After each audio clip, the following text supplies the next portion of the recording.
초대받은 천연득입니다. 철학과에 있고요. 그 인공지능 ELSI 센터를 책임을 맡고 있습니다. 오늘 드릴 말씀은 이제 인문학, 철학, 윤리학 분야가 뭐 단기간에 성과가 나는 분야는 아니기 때문에 어떤 문제에서 출발했고 또 어떤 식으로 좀 논의를 하고 있고 과제가 뭘까 이런 걸 좀 공유를 같이 하고 싶습니다. 예, 참여하시는 분들과 그 분야에 대해서 잠깐 소개를 드리면 저의 전공은 이제 과학기술 관련된 철학이고요. 그리고 윤리학 전공하시는 김현석 교수님이 같이 하시고, 그래서 철학 분야에서 두 분이 계시고, 법학 분야에서 두 분, 고학석 교수님하고 임용 교수님 참여하시고요. 그리고 이제 사회과학적 접근, 그러니까 HCI 인간하고 기계 인공지능 인터랙션이 중요한 생각해서 두 분을 모셔서 참여하고 계시고요. 또 하나는 약간 사회학적인 과학기술과 사회 문제 관련된 문제입니다. 그래서 이제 제목이 얘기하는 것처럼 그 윤리적인 문제, 그 법적인 문제, 사회적 문제들을 좀 폭넓게 다뤄보고 같이 좀 얘기를 나눠보자 이런 취지입니다.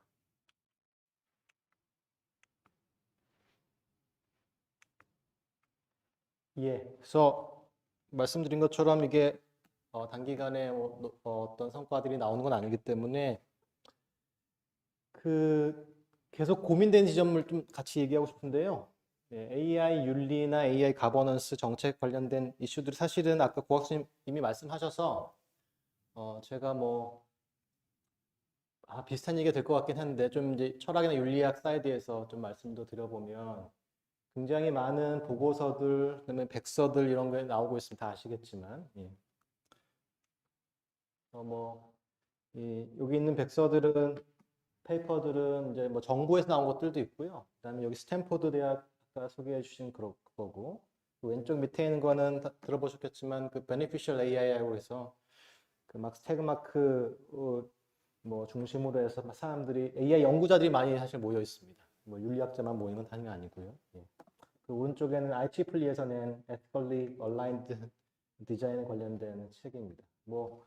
그래서 굉장히 많은 관심들을 받고 있는데 제가 특별히 한 보고서를 말씀을 드리려고 하는데요. 예, 올해 그 2월에 나온 유러피안 커미션에서 나왔던 화이트 페이퍼입니다. 그 제목은 인공지능에 관하여 그다음에 엑셀런스와 트러스트에 대한 유러피안 어프로치 이렇게 되어 있는데요. 이거는 인공지능 윤리나 인공지능 정책, 물론 정책이지만 인공지능 윤리에 어떤 특화된 보고서는 아닙니다. 아니고 그냥 인공지능에 대한 유러피안 어프로치라고 되어 있는 보고서인데요. 일단 AI는 굉장히 느슨하게 좀 사용합니다. 데이터, 알고리즘, 컴퓨팅 파워를 연결하는 기술의 총체를 그냥 AI라고 얘기하고 있고 이 보고서에서 밝히는 이유의 목적은 뭐냐면 이 데이터 이코노미에서의 혁신 그리고 그것에 적용해서 혁신 이런 거에 대한 글로벌 리더가 되겠다. 그 다음에 이 유럽 사회 전체 그리고 이 경제에 이 기술을 가지고 조금 베네핏을 보겠다라고 하는 건데 중요한 게 이코시스템입니다. 어떤 좋은 생태계를 만들겠다라고 하는 게 있고요. 그래서 누가 베네핏을 볼 거냐? 이제 개인 시민들 각각의 어떤 베네핏이 될 수도 있고 비즈니스에 대해서도 마찬가지 얘기할 수 있고요. 그다음에 퍼블릭한 것도 될 수가 있습니다. 어떻게 할 거냐? 이 기술적인 강점, 그다음에 산업적 강점이 이미 있기 때문에 이거를 굉장히 높은 수준의 인프라스트럭처를 갖추게 만들고 또 규제적인 틀을 잘 만들어서 해야 된다는 건데 이 마지막에 있는 게 이제 가치에 대한 얘기입니다. 어떤 식으로 이 인프라스트럭처를 만들지 어떤 식으로 규제를 할지라고 하는 것이 펀더멘탈한 어떤 가치에 입각해서 이제 해야 된다라고 하는 얘기를 같이 하는데 그래서 이 AI의 어떤 두 측면을 동시에 굉장히 밸런스된 방식으로 다루고 있다고 생각이 됩니다. 한편으로 AI로부터 우리가 얻을 수 있는 거를 프로모트 해야 되겠지만 동시에 새로운 기술을 사용하면 생길 수 있는 여러 가지 잠재적인 위험에 대해서도 언급을 해야 된다라고 하는 게 명시가 되어 있고요. 그래서 이 보고서 전체가 크게 두 블록으로 되어 있습니다.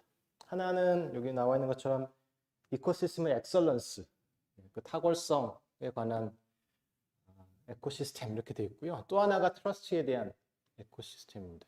주로 윤리적인 얘기, 어떤 규제, 정책에 대한 얘기인데 이게 AI 열심히 개발하는데 어떤 규제나 윤리가 발목 잡는다는 그런 식은 아니고요.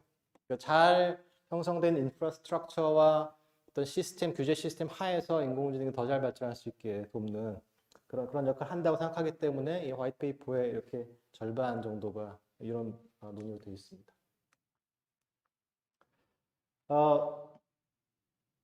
아마 뉴스를 통해 보셨었는데 어저께 국가인공지능 윤리 기준안이라고 하는 것이 제출됐고 아마 의견을 받아가지고 아마 4차 산업혁명위원회에서 공표를 할 것 같습니다. 대원칙은 AI for Humanity, 인간성을 위한 인공지능 이렇게 되어 있고요. 세 가지 기본 원칙과 10가지 원리가 있는데 세 가지 기본 원칙은 인간 존엄성, 공공선, 기술의 한목적성, 예, 다 좋은 얘기들입니다. 핵심 요건도 고학 선생님 이렇게 키워드 검색해 주셨는데 그 비슷합니다. 인권, 프라이버시, 다양성, 공공선, 연대, 데이터, 책임성, 예, 비슷합니다. 근데 문제는 딱 그 내용만 있습니다. 그 3대 원칙하고 10가지 요건 이렇게 되어 있고요. 구체적인 내용은 없고 그리고 자율적 규제를 하도록 되어 있습니다. 뭐 강제성이 당연히 있는 건 아니고요. 그냥 느슨한 가이드라인입니다. 물론 이제 국가가 있기 때문에 조금 더 힘이 실릴지는 모르겠지만 그냥 가이드라인이고요. 가이드라인 중심으로 인공지능 윤리라고 하는 것이 많이 논의가 되고 있고 이게 대해서 두 가지 문제점이 있다고 볼 수 있는데 하나는 일단 원리가 너무 많다라고 하는 겁니다. 그러니까 160개 그 보고서 말씀하셨는데 그 수많은 AI ethic 뭐 가이드라인 및 리포트가 나와 있습니다. 또 하나는 이게 이제 원리 중심으로 가이드라인 중심으로 지금 되어 있다라고 하는 건데요. 많으면 뭐가 문제냐? 너무 많아서 헷갈리고 똑같은 내용이면 또 만들 필요가 없고요. 서로 다른 내용이면 취사 선택이 가능해집니다. 그래서 일종의 Market for Principles 원리들이 많이 나와 있기 때문에 그 중에 이 스테이크홀더들이 필요한 것들만 취사 선택할 수 있는 그런 마켓이 되는 거 아닌가라고 우려가 있다고 말씀드리고요. 또 하나는 이제 프린시플리즘이라고 하기도 하고 이제 프린시플 베이스드 어프로치라고 하기도 하는데 원리를 기반으로 하기 때문에 이 실질적인 효과를 발휘할 수 있느냐에 대해서 상당한 의문들이 있고 또 하나는 인공지능 관련된 거대 기업들 같은 경우에는 사실 자발적으로 이런 AI 에틱 관련된 가이드라인을 발표하고 있는데 그 일부에서는 이거를 일종의 에틱 워싱이라고 의심하는 사람들도 있습니다. 예, 뭐 자세히 소개 안 드려도 될 것 같습니다. 그 내용 분석한 그 연구자들에 따르면 이 내용, 그러니까 원리에 대한 내용들 분석해 보면 주로 바이오에틱에서 얘기됐던 큰 원리들과 대동소이하다라고 하는 것이고요. 그래서 선행을 해야 되고 악행은 금지하고 자율성 입각해야 되고 정의 입각해야 된다. 네 가지 원칙에 대해서는 다 동의하는데 다만 AI 윤리에서 조금 독특한 점은 accountability 혹은 intelligibility라고 하는 것이 조금 새로운 차원으로 도입될 필요가 있다. 이런 얘기들이 좀 있는데 근데 뭐 내용을 떠나서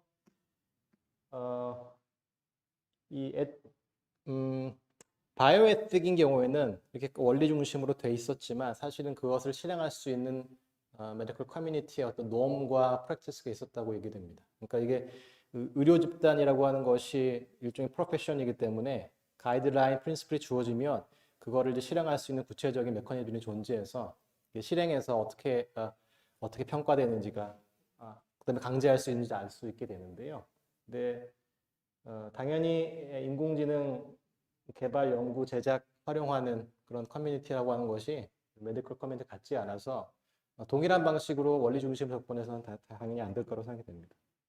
결국 이제 구체적인 문제로부터 출발해야 된다고 생각하고요. 그래서 뭐 킬러 로봇, 섹스 로봇, 뭐 다 아시겠지만 그 카이스트 보이콧 사태가 우리가 있었는데 국내 연구자들이 저를 제외하고 언급한 분들을 거의 보질 못했습니다. 그다음에 자율주행차의 문제, 그리고 그 알고리즘 바이어스라고 하는 거, 편향과 차별의 가능성, 이런 문제를 사실 구체적으로 들여다보고 연구를 해야 된다고 생각하고요. 근데 다만 이게 이런 연구자가 필요하고 이런 연구들이 더 진행돼야 되는데 이 분야만 자기 전공을 삼아서 연구하는 학자는 사실 별로 되지가 않습니다. 본인 전공이 다 있고 이걸 확장해서 조금씩 연구를 하시는 건데, 그래서 이제 이공계 계시는 선생님들처럼 그 랩을 운영하면서 거기서 이제 결과물을 내는 게 아니라 자기 전공 원래 있고 그걸 확장해서 조금씩 하는 그런 형태이기 때문에 이 지속 가능하게 AI 에틱에 관한 연구들을 좀 학제적으로 계속할 수 있을까? 에 대한 고민들이 좀 있고, 이거를 어떻게 그 LC 센터를 좀 확장하고 유지할 수 있는 방법이 있을까를 계속 고민하고 있다고 말씀을 드리면서 발표를 마치도록 하겠습니다. 고맙습니다.